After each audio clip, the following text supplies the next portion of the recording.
I wanted to welcome everyone to this webinar this evening, and AMF is very pleased to have you listen in and very pleased that you sent in a ton of questions, which our panel is going to try and address for you this evening. I'll just briefly introduce myself and then have the other panelists say hello. My name is Christine Lay. I'm currently the Vice Chair of the American Migraine Foundation, and I'm a headache neurologist at the University of Toronto. Dr. Peretz? Hi, I'm Dr. Peretz. I'm a neurologist at Stanford University. I also specialize in headache, and I have a particular interest in women's health issues, as well as in particular headaches during pregnancy. So happy to be here. Thanks for your questions today. And then Valerie? Yeah, great. Hi, everyone. My name is Valerie Lawler. I'm a nurse practitioner at the Center for Headache in Toronto. And I have a huge interest my entire career on women's health issues in a variety of capacities and areas. And for the last 12 years, I have focused that interest in migraine management. And I have a particular interest in non-pharmacological management of migraine and education of patients. I'm really happy to be here tonight. Great. Well, thank you for joining us, and thank you to everyone listening in. As I said, the questions are from you guys, so we hope to be able to address them for you. We've divided into 3 sections. We'll talk first a little bit about menstrually related migraine, then we'll talk a little bit more about pregnancy, and then we'll move into the perimenopausal and postmenopausal years, understanding that women are afflicted with migraine throughout their entire lifetime. So there's many different points in time when hormones can play a role. So we'll start off with menstrually related migraine, and I guess I'll go to you, Dr. Peretz, first. So why do women experience more migraine? So that's a great question. Men do experience migraine, but we know that it's more common in women. In fact, the increased prevalence of migraine starts at menarche, and it continues throughout a woman's lifespan, in particular around childbearing years. And we think this is due to hormonal factors, particularly ovarian hormonal fluctuations that kind of vary throughout the menstrual cycle. Not only do women experience more migraine, but they also typically are longer lasting, have an increased frequency, are more disabling, and women have a higher burden of comorbid disorders. And so it's very common for women to have migraine for all of these reasons. All right. And another question from the audience, Valerie, I'll pass to you, is this person has a daughter who has migraine, and their question is, can migraine actually start in adolescence? Yes, absolutely. In fact, when you talk to women who experience migraine, most will remember that migraine starting in their teen years at some point after menarche, as Dr. Peretz mentioned. So it's extremely common. I mean, women can also, or girls can also experience migraine in childhood, but it does become much more prevalent after adolescence and persist right through in peak prevalence through the childbearing years before kind of tailing off after menopausal time. So absolutely can start in adolescence, but it is a common condition right through the entire lifespan. And we do have some women who do have an onset of migraine later in life. I think it's a good point to highlight that if you do have an adolescent aged person who's suffering with headaches, to definitely get some help early, because if you address it earlier and get on the right treatments and lifestyle and medications, then often you do much better. Right. Okay, back to you, Doctor. We see that in our clinical practice, don't we? For sure. Our older female patients who are poorly managed in adolescence have a real time and often get stuck in medication overuse and difficult and refractory treatment, or headaches that are refractory to treatment or difficult to respond to treatment. But when we see our younger patients who get started on appropriate therapy early in life, they can do really very, very well. For sure. Okay, back to you, Dr. Peretz. So this individual says, I do have migraine, but I get my worst migraine attack just before my period. Is that common, or is that something that's unique to me? So it's a really good observation, and you are in good company. There are a lot of women who suffer from migraine around menstruation. There's even a term for this. It's called menstrually related migraine. And what that means, this refers to migraine that occurs in the days, about 2 days before menstruation and even 3 days into menstruation. You can also have migraine before or after menstruation, or even around the time of ovulation. And we see that this is due to this rapid decline in estrogen that happens right when menstruation is happening. And so it's not surprising that severe headaches are happening around that time. In fact, tend to be the most disabling, more intractable migraine that you may experience. And I think until recent studies, this was often cast aside, that perhaps women weren't coping as well, but really definitively studies showed in the recent decade that it definitely is a much more burdensome, harder to treat, harder to get rid of attack. So women were right all along. Valerie, you mentioned about lifestyles. This is a good question for you. One of the individuals has said, well, what about non-medical treatments? I'm not so keen on medication. What can I do that will help me manage my migraine better? Yeah, that's a great question, and we place a lot of emphasis on this in our clinical practice, where we believe strongly, I believe, that lifestyle factors play an important role in the management of migraine. In fact, I like to look at it like the foundational piece, that without life's effective and healthy lifestyle behaviors, we can't build a really strong migraine management plan without that effective foundation. And so some of the things that we teach our patients with respect to lifestyle are things like making sure that they eat a healthy, balanced diet, 3 meals a day, particularly not missing or skipping their breakfast, their first meal of the day. Ensure that they have healthy snacks in between, for example, adequately hydrating, drinking enough plain water, keeping their brain nice and hydrated. Other important lifestyle factors would be things like maintaining a routine sleep pattern. There's a unique relationship between sleep and migraine, and we know that not enough sleep or too much sleep, so sleeping in the morning or not having enough sleep, can be a very potent headache trigger. So keeping those consistent sleep patterns and aiming to get good night's sleep is really key. I think we all know that when we don't sleep well, we don't feel well the next day, and certainly our brain responds by producing migraine and headaches. Other things that are important in terms of lifestyle are stress management. Stress is an ever-present aspect or factor in most women's lives. It's something that we often can't escape. We can try to minimize stressors for sure, but we all know that that's not possible in a woman's life. So taking stress and stress management seriously, aiming to build in a stress management technique every single day to be proactive rather than waiting for stressors or crises in life to take action, but really being proactive at adequately managing stress. And that could be a variety of things like relaxation exercises. Exercise is a good one. Mindfulness-based meditation is really important. So anything that can help offset the negative effects of stress is really, really important. The other things that we also talk a lot about in terms of diet, for example, are avoiding additives. That would be artificial colors, artificial flavors, artificial sweeteners. We know that these are very potent headache triggers as well. So certainly the things that we do in our everyday life can be really, really important to help mitigate and to help manage or reduce the frequency and even the severity of headache attacks.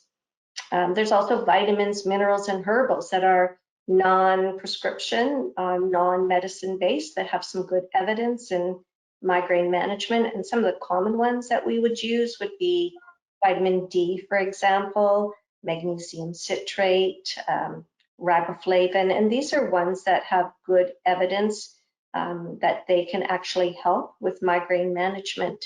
In terms of which ones are suitable for an individual, it's best to talk to your healthcare provider in terms of which ones are best suited for you and your unique situation. But they can be a really important part of migraine management. But having said that, many people with migraine will need a medication-based approach, both to shut down individual attacks as they happen, and for some people who have a higher burden of migraine or more frequent, more severe, they also may need a daily preventive medication to help better manage the attacks that do happen. But certainly focusing on those non-medicine approach is a first line, and for some women that might be all they need. It could be that simply putting in place these healthy lifestyle behaviors can help them much better manage migraine, even through the menstrual phase of their cycle.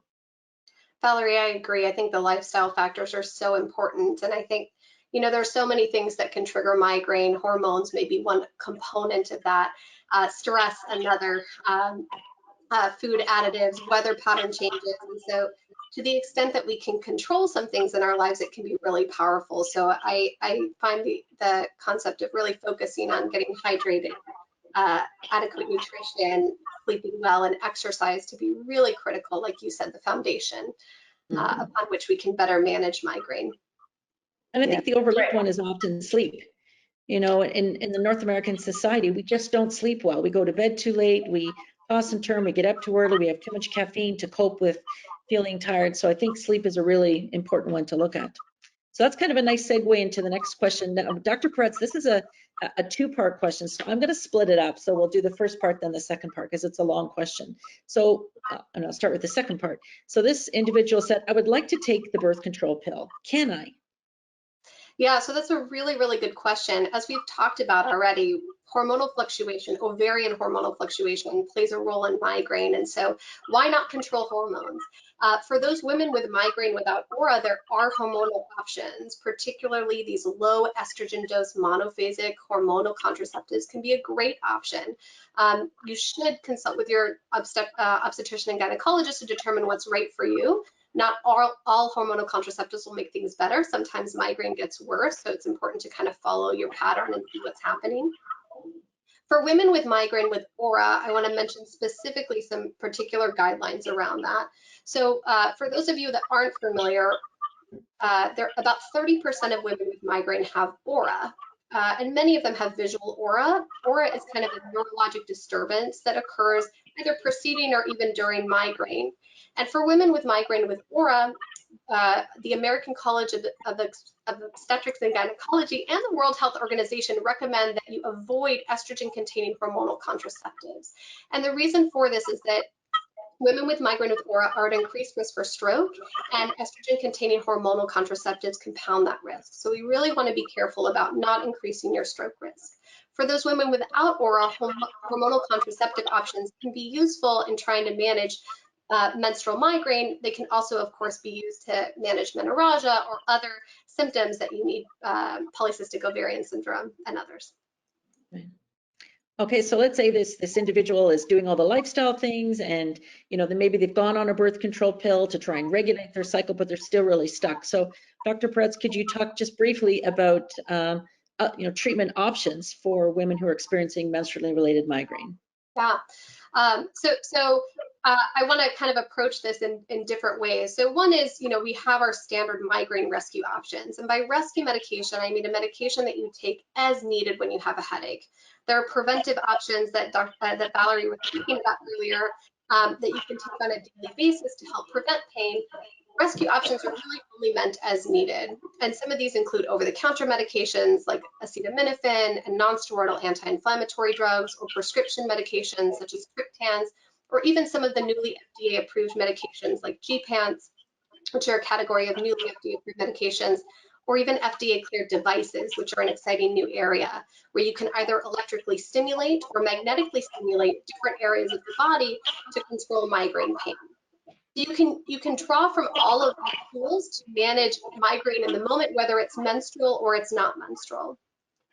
There are also specific specific strategies for women with menstrual migraine, and these are best suited for women who have predictable menstruation and for women who don't have a lot of other migraine outside of the menstrual migraine.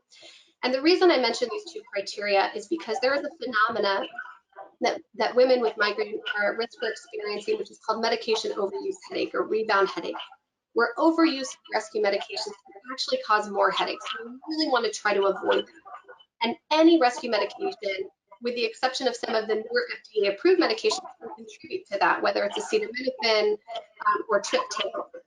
In particular, opiates, palmital-containing products are big offenders and more likely to cause medication-overuse headaches. So we want to be very careful about those. But going back to this extra strategy, so again, in women with predictable migraine, or menstruation, sorry, who don't have a lot of other migraine outside of those chronic medications, you can do something called prevention, where you actually take a rescue medication and you use it as a preventive. So starting about a day or two before you're going to menstruate, you can take an NSAID or a triptan twice a day and continue that for 3 to 5 consecutive days. And that can be helpful to make it so that hopefully you don't even have the headache to begin with. But again, you really have to rely on it being predictable. If you have a lot of migraine or even headaches at other times of the month that are prompting you to take rescue medications, this would not be an appropriate strategy for you. Okay, that's great. I think what we'll do is we'll move on to the next section. Perhaps Valerie, I'll let you lead the questions on that one. Yes, great, sure, that'd be terrific. So we'll move on to migraines and pregnancy and breastfeeding. And so we've got some really good questions from our community regarding that. And the first one I'll have you address, Dr. Lay, and that's someone wrote in and said, I want to get pregnant, but I am worried about my migraine. What would you say to this woman? I think it's a very common concern. We see many, many individuals who know that they have disabling migraine attacks, that they need medication to function, to get better, but everyone understands that when you're pregnant, the number one thing you want to do is avoid medication. So the good news is for the vast, vast majority of women, particularly women who have menstrually related migraine without aura, they do very well in pregnancy. By the second trimester, close to 80% of women are seeing improvement. The majority of women will notice that improvement partway through or by the end of the first trimester. So there could be a few weeks there where an individual may have to scale back a little bit on their commitments at work or at home. But the good news is they will improve and do much better as estrogen climbs and estrogen reaches a high steady state. It becomes protective and the migraine tends to dissipate. For women who have migraine with aura, that is less likely to improve. And for some women, they may actually experience their first migraine attack with aura during pregnancy because migraine with aura, the aura part, can be triggered by higher states of estrogen. But overall, we tell our patients that there is good news and we can really work with individuals to help them be prepared for pregnancy so that their migraine does improve. That's a good segue into the next question that I'll have Dr. Peretz answer, and that's how should I plan for pregnancy? Yeah, I think this is a really great question and glad that it's being asked. I recognize that some pregnancies are unplanned, but for those in which you are able to plan for a pregnancy, it's really good to start with scheduling an appointment with your doctor about 6 months in advance. And the reason for that is that you really want to take the time to talk about what medications you're currently on and which ones you can continue into your pregnancy, which ones you should stop before getting pregnant, and what other options, what are your rescue strategies going to be, especially in that first trimester when headaches might not be better. This is also a great time to start focusing on those lifestyle factors. So like Valerie was talking about earlier, this is the perfect time to start really honing in that regular lifestyle.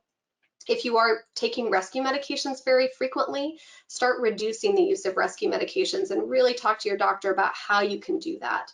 There are also medications that you might be on that should be stopped prior to pregnancy, in particular some that are contraindicated because they can affect your baby's development.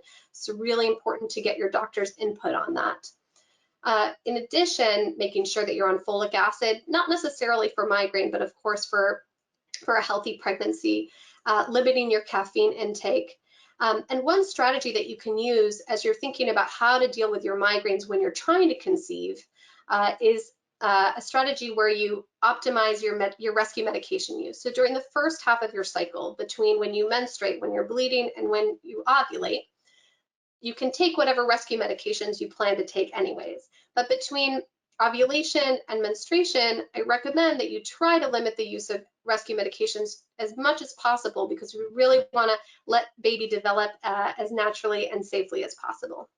That was a lot to think about in terms of how to plan for pregnancy. And you mentioned medications pre and post ovulation. So Dr. Lay, could you comment on what, if a person is pregnant, what can they take? So this becomes this is very tricky. Just as I think Dr. Peretz mentioned, we really have to think about medications that are contraindicated, and make sure that you either stop them ahead of time, or that you don't get them mixed up in your medication cabinet in the moment of a desperate migraine and grab the wrong one. As I said, women do tend to improve, but there can be those early stages when it's tricky. So we do recommend you think about things more like over-the-counter acetaminophen, perhaps combined with caffeine, because the baby's organs are growing and developing, particularly the nervous system, in the very, very few early weeks of pregnancy, often before women even know they're pregnant. So we really want to avoid that. There is some data to suggest that for a severe attack, certain triptans may be safer than others. We don't recommend that you take triptans purposefully throughout pregnancy, but there is a little bit of pregnancy registry data, particularly for the earlier developed triptans, Suma, triptan, rizatriptan, that may be safer during pregnancy. But we also look at other options, again, back to lifestyle, and could you scale back a little bit on work or home duties for a brief period of time until the migraine settles down a little bit. We often use nerve blocks, because nerve blocks are deemed to be safe and effective in pregnancy. It can be very helpful to get early pregnancy migraine under better control. And of course, there are numerous device therapies available now that you can consider. As always, we recommend you talk to your obstetrician gynecologist about what you're taking. And if you have a headache neurologist, certainly include them in the conversation about things that you do want to consider trying. And I'll add there that while there is a paucity of data about safety in pregnancy, and we learn things all the time about what is safe and what's not safe in pregnancy, there are options out there if you really need. Although all of those strategies that we talked about beforehand about preparing for a pregnancy can be really helpful as you head into one. I wanted to just expand on, you mentioned, Dr. Lay, about caffeine combined with Tylenol. I know that in our practice, I will recommend, as part of the pre-pregnancy planning, for women to, if they are caffeine drinkers, to gradually taper off caffeine prior to pregnancy, so that when they are pregnant, the brain, who may become accustomed to little bits of caffeine on a daily basis prior to pregnancy, would not perhaps respond as easily to the caffeine as an acute treatment during pregnancy, which is why I in particular do counsel women to taper off caffeine so that it becomes more effective. Would you agree with that statement? Or absolutely, absolutely. And I think most people don't realize how much caffeine they're consuming. If you look at some of the medium-sized coffee, typical brands that exist in the United States and Canada, a medium coffee can have as much caffeine as 6 to 9 cans of a cola soft drink. No one would ever think about downing, 9 cans of a cola at 4 o'clock in the afternoon, because they'd be worried about the caffeine. So I really encourage women, as you say, to know their caffeine, how much is in the product that they're consuming, what are the sources of caffeine, and absolutely, if you can get rid of it as you're planning pregnancy, then the brain will have a much more robust response to it when it needs it during pregnancy. Yes, thank you. Yeah, I would agree totally with that. Because when you're pregnant and you have fewer options available, you want the options that are available to work well for you. Okay, so let's move on. And the next question that we have from our audience is that my migraine got better in pregnancy, but then right after delivery, it was terrible. Why does this happen? Dr. Peretz, could you respond to that question, please? Absolutely. So just as the steady rise in estrogen can be protective against migraine throughout pregnancy, there is a drop in estrogen that happens with delivery. And so it's very common for migraines to occur shortly after delivery. The other thing to be aware of, though, is that sometimes there can be other causes of headache besides migraine, and it's really important to let your doctors know if you're having a severe headache to make sure that they're evaluating for potentially other causes. Other reasons why you may be having a recurrence of your migraine postpartum, aside from the estrogen drop, includes sleep deprivation and all of the changes that your body has just gone through to deliver this beautiful little baby. One thing that can be protective against the return of migraine, at least for a period of time, is breastfeeding. So to the extent that it's possible, I recommend breastfeeding. It's both good for baby and it can be good for mom in terms of delaying the return of migraine. Yeah, I'm glad that you mentioned breastfeeding, because that's another important consideration for women in terms of how to manage migraines during this phase of their life, which can be quite prolonged in some cases. So I was wondering if you, Dr. Lake, could expand a little bit more on what women could take if they were breastfeeding for migraine. Sure, and I think an important point that Dr. Peretz sort of looked at is there are many different things that can trigger a migraine after delivery. And when you're breastfeeding your baby, women forget about ergonomics, protecting their neck, protecting their back, having a good supportive pillow for when you're nursing your baby, because otherwise you're hunched over, you're putting stress on the trapezius muscle and the occipitalis muscles at the back of the head, and that in and of itself can lead to more migraine. But when you're breastfeeding, again, it goes back to a little bit like pregnancy. Very early on, your infant is very young, very immature, beginning, forming all, the final steps after delivery for development. And if your infant is immature, we have to really think about what dose you're taking as a mom could potentially get into the breast milk and then get, your child might be exposed. So again, we go back to basics with lifestyle management, device therapy, potentially occipital nerve blocks, over-the-counter medications. If it becomes to the point where a woman really does need something like the triptan, a triptan that she took prior to pregnancy, might not be the right triptan to take during breastfeeding because of the mechanics of how it gets into the breast milk, and does it get into the breast milk enough to then get to the infant. So you need to talk to your doctor about it, because there are different triptans that could be taken more safely during the breastfeeding time. And the other option that some women have is they will breastfeed the baby, take their medication, and then pump and discard milk so that they're getting rid of the peak dose of the medication in the breast milk. That means you have to have some backup supply. You have to have been, pumping and freezing the milk so it's available, or supplementing with formula. But I think the important thing here is to eliminate mom guilt, because women have that. It's very frustrating for women, and you really do have to look after yourself. Critically important is hydration. You have to remember how much hydration you're losing, and protein and calories that you're losing to feed your baby. So you have to look after yourself. Yes, that's right. It's an intensely stressful time, joyful at the same time, but new pressures and different pressures that can be quite overwhelming. But I do see in my patient population that they'll often tell me that headaches and migraines get better during pregnancy. And we have a question from the audience about that, that they also have heard that migraines get better after pregnancy. But for how long do we typically see this, this protective effect, shall we say? I think, it's variable. There are some women, particularly women who maybe have one, 2 children, even 3 children in relative succession, a couple of years apart. There is often a benefit in terms of migraine, that the hormonal milieu is positive for reducing migraine burden between being pregnant and breastfeeding, the return of the period, becoming pregnant again. So there are some women who will say throughout their 30s, they definitely had some improvement in their migraine until they hit perimenopausal years, which we'll talk about next. For other women, it seems to be somewhat of an immediate return of baseline migraine, although we do think that good, healthy lifestyle habits adopted for pregnancy. Every woman who has been pregnant will say, oh, I ate well for the baby, even though when they're not pregnant, they barely eat or they drink too much caffeine. So if you can maintain those really good, healthy lifestyles, that will also help maintain an improvement in the migraine during those pregnancy and family planning years.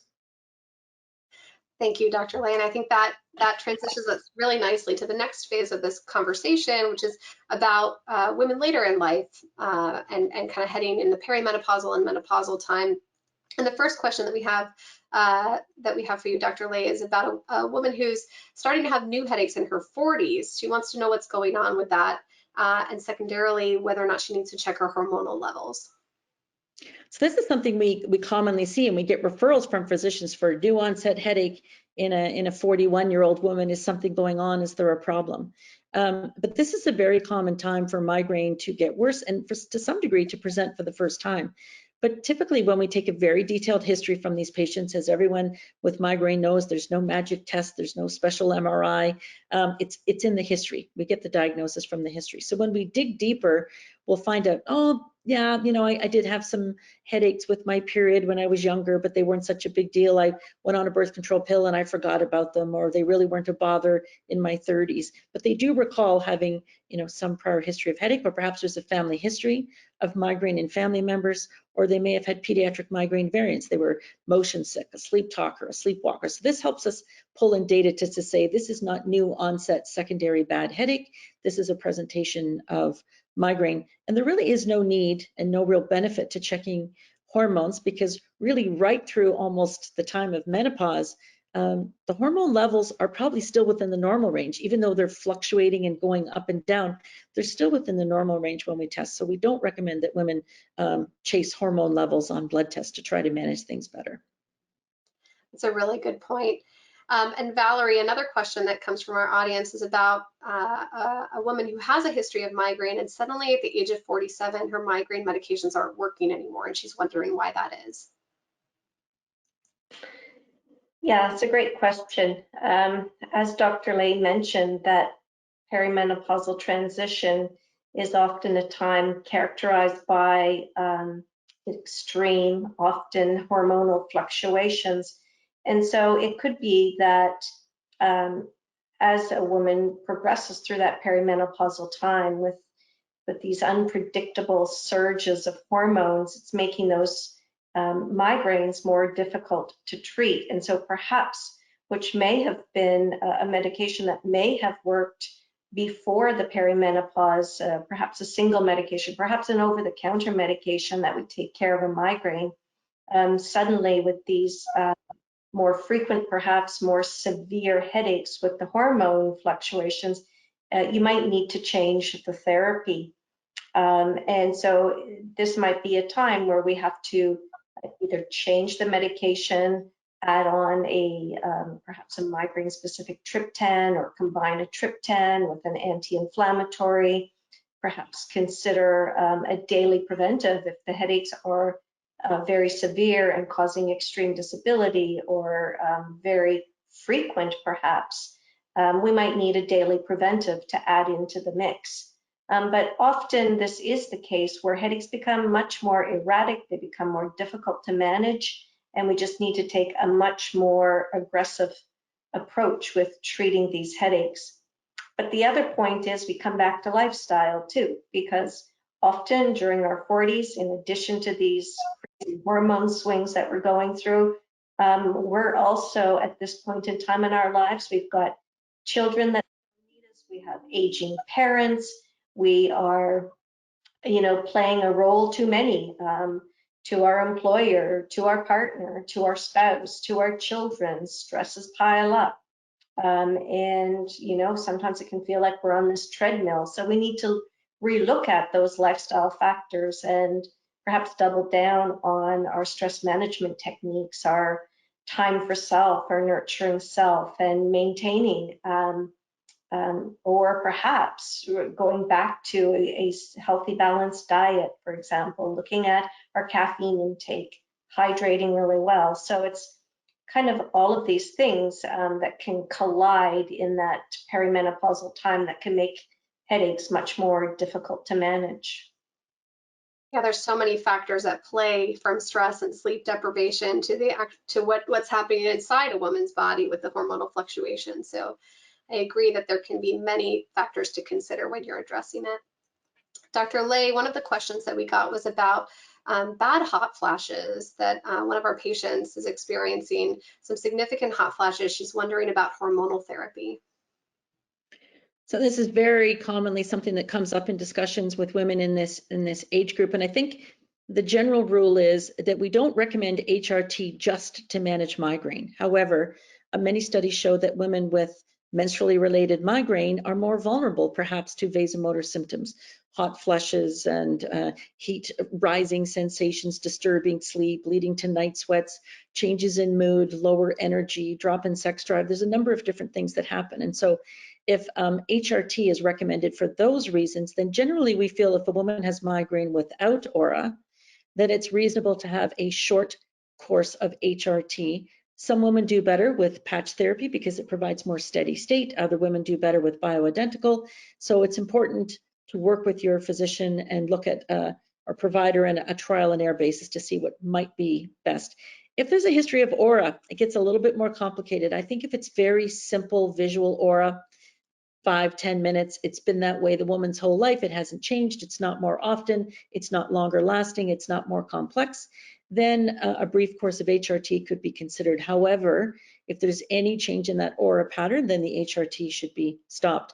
But the good news is that many of the preventative medicines that we use to treat migraine also are beneficial in terms of managing the symptoms of perimenopause and menopause. So certain medications from the antidepressant class, medications from the anti-seizure class, they actually help to manage hot flashes or improve sleep and improve mood. So you can get a 2-for-1, an improvement in your migraine and an improvement in your perimenopausal symptoms. Yeah, I think it's important to consider both non-hormonal therapies and hormonal therapies if that's appropriate. As we kind of head later into the perimenopausal phase, Valerie, one of the questions we got was about a participant who thought that migraines were supposed to go away with menopause, and they were wondering why in perimenopause the migraines are so bad, and they specifically asked about whether or not to get a hysterectomy. Yeah, we get this question a lot, for sure. Women who are done with it all, and they would just like to get rid of their migraines, get rid of their hot flashes, all their perimenopausal symptoms, and perhaps get rid of their period finally and have a hysterectomy. But the answer is no, that is not a treatment for migraine. It's not going to make your migraines better. In fact, it can make your migraines worse. So what, do migraines get better over time? Yes, commonly they do. And commonly after a woman is through that, in some cases, horrendous perimenopausal time, and they have their final period, they commonly get better. But they don't always get better, but commonly they do. But don't forget that transition can take years. And so sometimes women have to be patient. We have to continue to work with adjusting treatment, reinforcing lifestyle, and effective other perimenopausal symptoms that come along with it. And Dr. Lay, this is kind of a similar question, but will my migraines go away with menopause? So I think this is something women have heard far too often. We do see women who come and say, well, my previous doctor said it'll get better with menopause, so just try to tough it out. But as Valerie was explaining just now, perimenopause and menopause can last a long time. The symptoms of menopause can persist for 2 years or longer after the last or final menstrual period. So you cannot just wait for things to improve. While there is generally some improvement once menopause is fully achieved and the migraine burden improves, hormones are not the only trigger, as we've talked about. There's poor sleep, there's weather change, there's familial, predisposition. So migraine does persist. We do have women in their 70s or 80s who are still having migraine occasionally. I think the one trap that many women get stuck in is because perimenopause is a difficult time and they tend to experience more migraine attacks. If it's not well managed, they're not on an effective preventative therapy, for example, they're having a high burden of migraine attacks, they're taking a lot of medication, whether it's over the counter or triptan, they get stuck in medication overuse headache. And so women who enter perimenopause or the menopausal time of their life in medication overuse headache will definitely not see any improvement as the hormone levels flatten out, because they're still trapped in medication overuse headaches. So it's important, I think, that we really should emphasize and highlight this, as we're getting near the end of our time here, that keep a diary. It's really important for patients to keep a diary. It doesn't have to be complicated or complex or list everything you ate that day or what you did the day before, but sometimes just a calendar, and note down when you had your period, or you thought you might have been ovulating in the perimenopausal years, when you're having hot flashes and things. That will help you and your doctor determine, is there a potential relationship that's going on that could be helped, but also count your medications on that diary. We often forget, I have migraine myself. I'll sometimes say to my husband, oh, I haven't had a migraine in days. And he'd be like, you had one 2 days ago. Because we forget, as people with migraine, once that migraine's gone, it's like, oh, bliss, I don't have migraine anymore. So the diary, I really think we have to emphasize, it's a really important tool to make sure that you keep one. Yeah, it can be really helpful from a clinician standpoint to have those data points and to be making decisions based on data rather than recollection. So I completely agree. It looks like we have a few minutes left, and I would say one of the questions that came up throughout a women's lifespan in terms of what to do was diet. What are the best diets to be on? Valerie, do you have any kind of comments about that? Yeah, I mean, food's a hot topic, and a lot of women in particular are concerned about body weight and increasing body weight, and how do they manage it properly. It can be difficult, and they may read that certain diets help their migraines or help their friends' migraine, but the reality is that there is no special diet that has been proven to improve migraine. And so I think it's important to go back to the basics of healthy, balanced eating. And certainly, yes, we need to make sure that body weight is like, we're not into overweight, because we know that being overweight can worsen migraines over time and predispose us to a whole host of other types of health conditions. So we do need to work on keeping a reasonable body weight, but not through special diets. And for our patients who need help with losing weight or need help with improving their diet, I think a registered dietitian is the way to go to help guide them through what would be the best dietary approach in their particular situation.